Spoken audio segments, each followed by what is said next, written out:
Welcome to Tell Me More Stories Told as podcast. Great to be here. Today, we're jumping into the life, the legend, really, of Muhammad Ali. We're aiming to go beyond just the headlines, you know? Definitely. Not just the boxer, but the whole story. The making of the greatest. Exactly. So let's start at the beginning. He was born Cassius Marcellus Clay Jr., Louisville, Kentucky, January 17th, 1942. Right. And it wasn't like he just suddenly appeared on the boxing scene. He started young. Really young, actually. How young are we talking? Well, the records show he started amateur boxing training when he was only 12. 12. Wow, that's serious commitment for a kid that age. It really is. And he wasn't just dabbling. He started racking up titles pretty quickly. Yeah, I saw that. Like 6 Kentucky Golden Gloves titles. And 2 Chicago Golden Gloves, 2 National Golden Gloves titles, couple of AAU national titles, too. So basically dominating the amateur scene. Pretty much. Leading up to the Olympics, of course. He even won the U.S. Olympic trials. Which brings us to Rome, 1960. Yep, the Summer Olympics. He was just 18 years old. 18. And he wins the gold medal, light heavyweight division. Incredible achievement. His amateur record was something like 100 wins and only 5 losses. Just phenomenal. Yeah, phenomenal is the word. Now, there's that story about the gold medal, isn't there? The one where he supposedly threw it in the Ohio River. Ah, yes. The story goes he did it after being refused service at a whites-only restaurant. It's a powerful image. It really is. No. But it's disputed. It is. Some accounts say he might have just lost it later on. We don't know for sure exactly what happened. But the feeling behind it, that sense of injustice, that feels very real, very Ali. Absolutely. Whether the specific event happened that way or not, the racial discrimination he faced was undeniable. It clearly shaped him. And interestingly, he did receive a replacement medal much later at the 1996 Olympics in Atlanta. Right, I remember seeing that. Okay, so Olympic gold at 18. What's next? He turns pro pretty quick after that, right? Almost immediately. October 1960, he had his professional debut. Won it against Tony Hunsaker. And he just kept winning. He did. Built up this impressive streak. By the end of 63, he was 19-0. 19 wins, no losses, and a lot of knockouts, too. 15 KOs in those 19 fights. He wasn't just winning, he was stopping guys. Fought some notable names early on, like Tony Asperti, Archie Moore. Archie Moore, wasn't Moore his trainer for a bit? He was, yeah, briefly. That relationship didn't last long. Ali left Moore's camp. And that tough fight against Doug Jones, Ring Magazine's Fight of the Year. That was a close one, yeah. Showed he could be tested. It wasn't all smooth sailing. No, definitely not. He got knocked down early in his career, didn't he? He did. Sonny Banks put him down. And then there was that Henry Cooper fight in London. That was dramatic. Cooper caught him with that big left hook, right? Yeah. End of the 4th round. Exactly. Dropped him hard. Ali always said Cooper hit him so hard his ancestors in Africa felt it. Huh. Classic Ali. But he was saved by the bell. Saved by the bell. And then famously, his corner might have exaggerated a tear in his glove to buy a little extra time between rounds. Angelo Dundee, his new trainer, was very resourceful. Angelo Dundee. So that's when Dundee came in, after he left Moore. Yep. Dundee took over, and that partnership became legendary. Ali came back out for the 5th against Cooper and won when the fight was stopped because of a bad cut over Cooper's eye. Incredible turnaround. Shows that resilience, even early on. Definitely.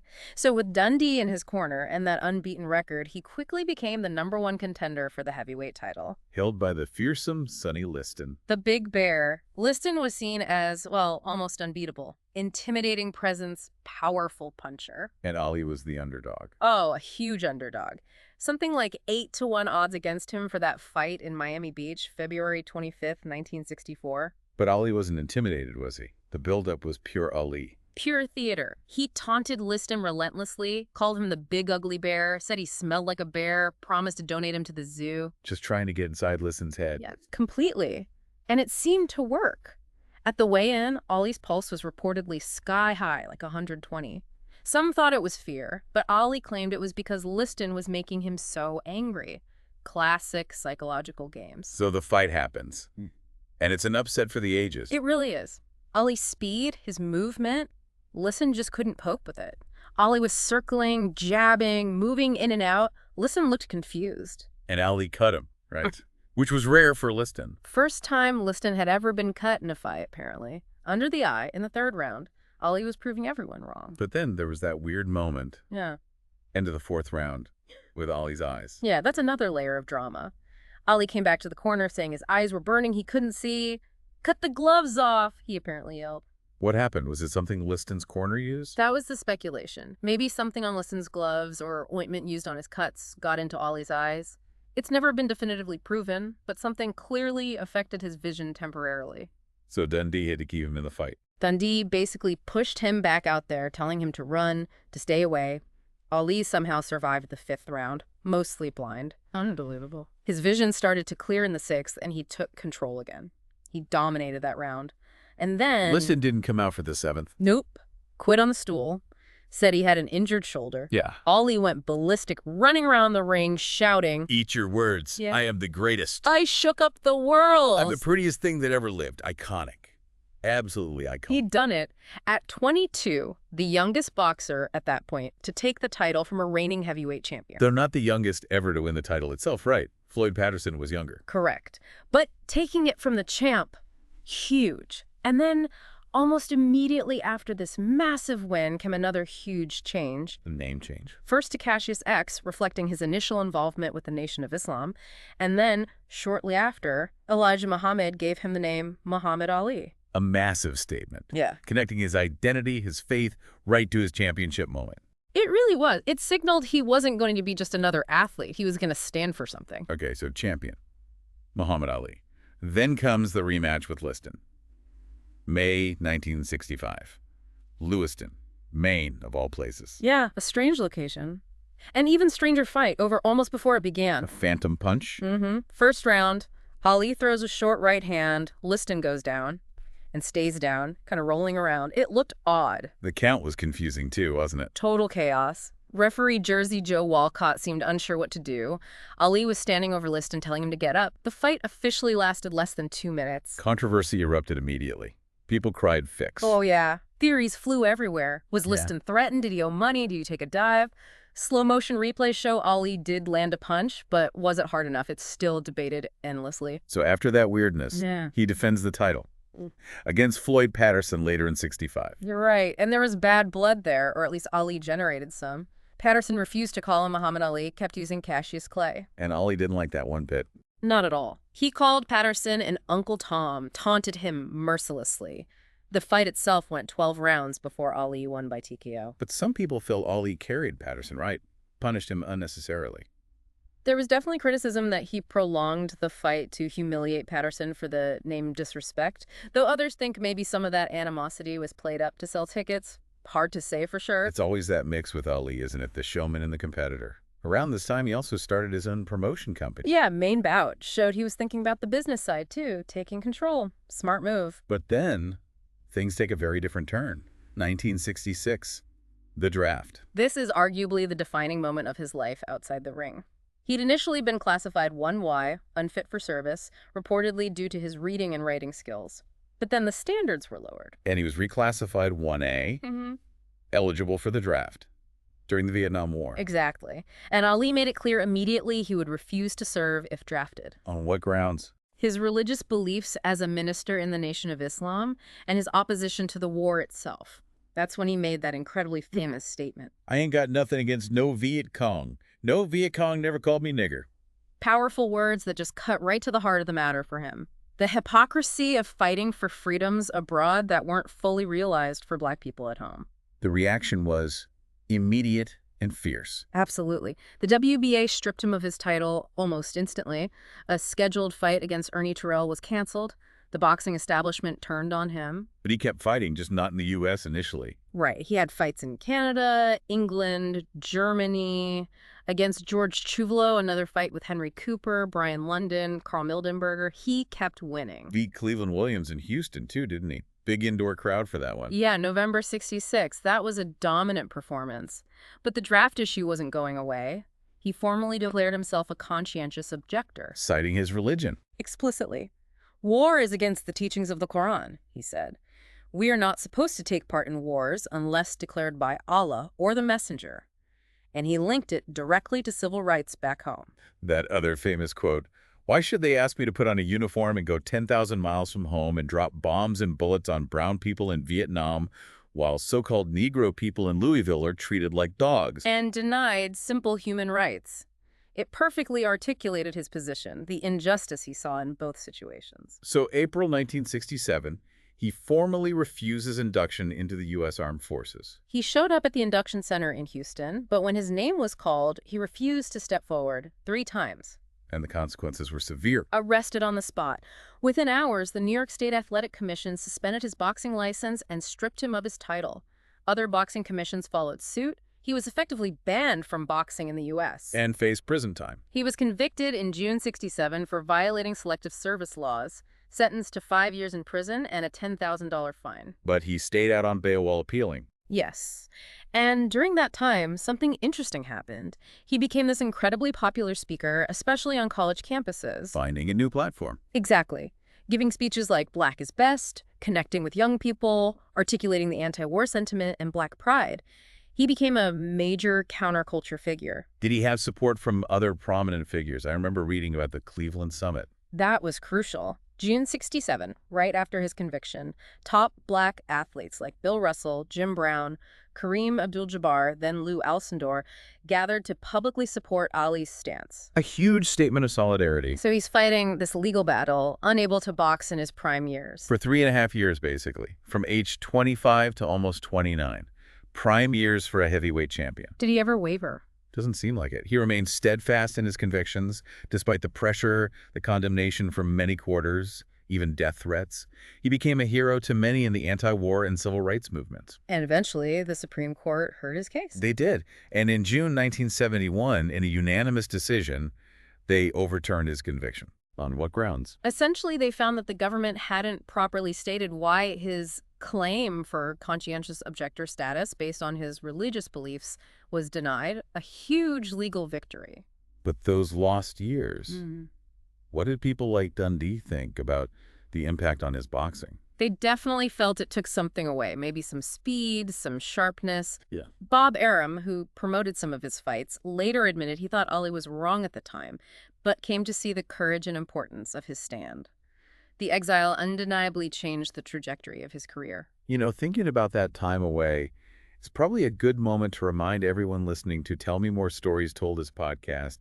If you're enjoying this deep dive into Ali's life, make sure you hit that subscribe button so you don't miss our future stories. Good call. There's always more to uncover. Okay, so conviction overturned. He's free to box again. Yeah. But even during the ban, he did that weird computer fight thing. Oh, the super fight, yeah, against Rocky Marciano. Bizarre stuff. They've filmed sparring sessions, fed data into a computer. And the computer decided the winner. Yep. Apparently, the U.S. version had Marciano winning by knockout, but the European version had Ali winning. Ali joked the computer must have been made in Alabama. Always quick with a line. Okay, the real comeback. Where does he start? He got a license in Atlanta first. Georgia didn't have a state commission at the time. His first fight back was October 1970 against Jerry Quarry. And he won. Won by TKO after 3 rounds. Looked pretty sharp considering the layoff. But then came the big one. March 1971, Madison Square Garden. Joe Frazier. The fight of the century, and it lived up to the name, an absolute war. 2 undefeated heavyweight champions. The hype was unbelievable. Off the charts. And the fight itself was brutal. Back and forth, incredible action. Frazier knocked Ali down in the 15th round with that famous left hook. And Frazier won the decision. Ali's first professional loss. Unanimous decision for Frazier. It was a clear loss, but Ali showed incredible heart just to finish the fight after that knockdown. So he has to rebuild. What about that potential fight with Wilt Chamberlain? Did that almost happen? Huh. Yeah, Wilt, the basketball legend, actually signed to fight Ali. It seems serious for a minute. 7'1" Wilt Chamberlain. Can you imagine? But Ali, being Ali, started taunting him relentlessly. "Timber!" he'd shout. "The tree will fall." Apparently, the verbal barrage, plus maybe a reality check about getting punched by Ali, made Wilt reconsider. The fight never happened. Probably wise on Wilt's part, so Ali is back to boxing actual boxers. Yep. Beat Jimmy Ellis later in '71, then had a really busy 1972, won 6 fights, including a rematch against Floyd Patterson and a win over light heavyweight champ Bob Foster. Keeping busy, working his way back to the top.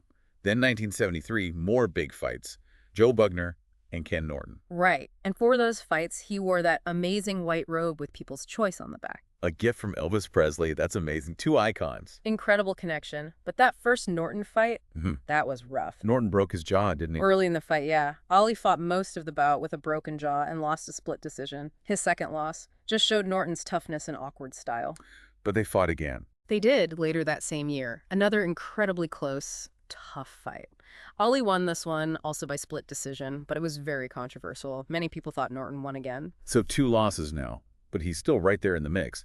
And he gets a rematch with Frazier. Yep, January 1974. Not for the title this time. Foreman had beaten Frazier, but it was still huge. Ollie won a clear, unanimous decision, avenging his first loss. Which sets the stage for Kinshasa, Zaire. October 30th, 1974. The Rumble in the Jungle. Ali challenging the seemingly invincible George Foreman for the heavyweight championships of the world. Foreman had destroyed Frazier and Norton, guys who gave Ali so much trouble. Nobody thought Ali could win this, right? Almost nobody. Foreman was younger, stronger, hit like a truck. The feeling was Ali was too old, couldn't take Foreman's power. But Ali had a plan. He had the rope-a-dope, genius strategy. He went to the ropes, covered up, let Foreman punch himself out on his arms and body, leaning back to absorb the shock, all while talking to Foreman, taunting him. Is that all you got, George? Exactly. Foreman just kept wailing away round after round. In the African heat, he was exhausting himself. And then, in the 8th round, Ali saw his moment. Foreman was tired, slowing down. Ali came off the ropes, unleashed a flurry of punches, and down went Foreman. Knockout. he'd done it again. Became champion for the 2nd time, against all odds. Just incredible. One of the most iconic moments in sports history. Pure tactical brilliance and unbelievable courage. So he's champ again. And that leads to the 3rd fight with Frazier, the decider. October 1975. Manila. The Thrilla in Manila. And if the first fight was brutal, This was something else, just savage. 14 rounds of relentless back-and-forth punishment. Both men pushed beyond any reasonable limit. Ali called it the closest thing to dying. He did. Yeah. It was that brutal. Frazier's eyes were almost swollen shut. His trainer, Eddie Futch, stopped the fight before the 15th round. Ali won, but the toll on both fighters was immense. Many say neither man was ever quite the same after that fight. It's hard to argue with that. It was the peak of their rivalry, but also incredibly damaging. Now, after that epic, here's a fun fact moment. Ali fought Richard Dunn in 1976. What was special about that one? Ah, yes. That fight marked the very last knockout victory of Ali's career. Okay, but the really cool part. The punch itself. It was apparently a technique called the Acupunch, taught to him by Taekwondo Grandmaster Jae-hoon Ri. Get out, a Taekwondo move. Apparently so. And the story goes that Ri learned or refined the concept from Bruce Lee. Bruce Lee. So Ali's last KO punch has a connection to Bruce Lee.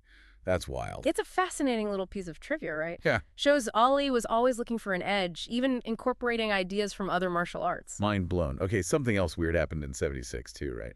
The fight against the wrestler. Oh, the Antonio Inoki fight in Japan. That was bizarre. Billed it as boxer versus wrestler. How did that even work? It barely did. There were all these weird rules. Inoki spent most of the fight on his back, kicking at Ali's legs. Ali barely landed any punches. It was mostly a stalemate, declared a draw. Did Ali get hurt? Yeah, his legs got badly bruised and infected from the kicks. It was widely panned at the time, seen as a farce. But looking back, some people now see it as like a weird early forerunner to modern mixed martial arts, a clash of styles on a big stage. Huh. Never thought of it that way. So Ali keeps defending the title for a few more years. Then he retires. Announced his retirement in 1979. He'd lost the title briefly to Leon Spinks, but won it back immediately, becoming the first 3-time heavyweight champ. Seemed like a good time to stop. But he came back. He did. Tempted by another title shot, maybe needing the money. He fought Larry Holmes in 1980, trying to win the title a 4th time. That was tough to watch, wasn't it? It really was. Ali looked slow. His speech was already starting to slur slightly. Holmes dominated him, and Dundee stopped the fight. It raised serious concerns about his health. And he had one more fight after that. Against Trevor Berbick in the Bahamas in 1981. Lost that one, too. And that finally was the end of his boxing career. A legendary career, but maybe went on a touch too long. Let's shift a bit. Talk about his life outside the ring. His personal life was pretty eventful, too. 4 marriages. That's right. First to Sanji Roy, a cocktail waitress. That marriage was short-lived. Reportedly ended partly because she wasn't conforming to the Nation of Islam's dress codes and customs. There's that poignant detail, though. His brother thought Sanji was his one true love. Yeah, Rahman Ali mentioned that. Makes you wonder. Then he married Belinda Boyd, who converted to Islam and became Khalila Ali. They had 4 children together. But Ali had well-documented extramarital affairs during that time, even fathering children outside the marriage. Which led to his 3rd marriage. To Veronica Porcher. They already had a daughter, Hana, while he was still married to Khalila, and later had Layla Ali. Layla, who became a very successful boxer herself, following in his footsteps. Indeed. But that marriage to Veronica also ended, again amidst reports of infidelity. And finally his 4th wife, Lonnie. Yolanda Lonnie Williams. They had known each other since they were kids in Louisville. They married in 1986 and adopted a son, Assad. Lonnie became his primary caregiver as his Parkinson's progressed and also managed his business affairs. A constant presence in his later years. His faith was obviously central, too, from the Nation of Islam. Which was hugely controversial in the 60s, linked to black separatism. His close relationship with Malcolm X was key then. But that relationship fractured. Sadly, yes. When Malcolm X broke with the Nation of Islam, Ali sided with Elijah Muhammad and turned his back on Malcolm. He expressed deep regret about that later in life. And Ali himself later moved away from the Nation of Islam's specific teachings. Yes, in the mid-1970s, he converted to mainstream Sunni Islam and later embraced Sufism as well. His faith journey continued throughout his life. After 9/11, he made a point of speaking out, didn't he? Very clearly. He condemned the attacks and emphasized that Islam is a religion of peace, distancing true Islamic teachings from terrorism. Then there's the Parkinson's diagnosis. That came quite soon after he retired. 1984, just 3 years after his last fight. Parkinson's syndrome. While a direct link to boxing couldn't be definitively proven, many suspected the years of head trauma contributed. But it didn't stop him from being active, did it? He became this global humanitarian figure. Remarkably so. Despite the increasing physical limitations, the tremors, the slurred speech, he traveled the world for philanthropic causes, visited Africa, supported Native American rights. Didn't he help negotiate hostage releases? Yes, famously went to Iraq before the first Gulf War and helped secure the release of 15 American hostages held by Saddam Hussein, an incredible act of personal diplomacy. And there's that amazing story about him talking a man down from jumping off a building. 1981 in Los Angeles. A suicidal man was on a ledge. Ali rushed over, went out nearby, and talked to him for like 20 minutes, eventually persuading him to come down safely. Just showed his innate compassion. Wow. Politically, he surprised people sometimes, too, like supporting Reagan. He did endorse Ronald Reagan in 1984, yeah. Maybe not what people expected given his history. But the defining image for many later in his life must be the 1996 Atlanta Olympics. Oh, absolutely. Lighting the Olympic cauldron, shaking visibly from the Parkinson's, but standing there with such dignity and strength. An incredibly powerful, moving moment seen by billions. He carried the Olympic flag, too, at the London Games in 2012. That's right. Still a global icon. He served as a UN messenger of peace, traveled to Afghanistan. His commitment to humanitarian work continued. He received tons of awards, obviously. Presidential Medal of Freedom. Arthur Ashe Courage Award at the ESPYs. Just recognition of his impact far beyond sport. And his boxing legacy. I mean, the only 3-time lineal heavyweight champ. 6-time Ring Magazine Fighter of the Year. Involved in more Fight of the Year bouts than anyone. His records speak for themselves. But his influence, it's bigger than stats. Like on hip-hop culture. Hugely influential. His rhymes, his boasts, his defiance, his style. It was a blueprint for so many MCs. He was maybe the first rap superstar, even before rap music really existed. That's a great way to put it. And his hometown, Louisville, has really embraced his legacy. Definitely. Muhammad Ali Boulevard, the incredible Muhammad Ali Center downtown. And they even renamed the airport after him, Louisville Muhammad Ali International Airport. A fitting tribute. He passed away on June 3, 2016. The world really mourned him. It felt like a global loss. He touched so many lives in so many different ways. So Muhammad Ali, boxer, activist, icon, Yeah. you name it. His story really is a testament, isn't it? To conviction, to courage. And just that sheer self-belief. Believing you can shake up the world and then actually doing it. From the Louisville Lip to the greatest, it was an extraordinary journey. Ups, downs, controversies, triumphs. An unforgettable life, leaving a legacy that still inspires. He showed athletes could be powerful voices for change. Well, thank you for joining us on this exploration on Tell Me More Stories Told Us podcast. It's been fascinating revisiting his life. Truly remarkable figure. Before we go, consider this thought from the man himself. Ali once said, Impossible is just a big word thrown around by small men who find it easier to live in the world they've been given than to explore the power they have to change it. Makes you think, doesn't it? What impossible thing might you, listening right now, be capable of achieving? Until next time.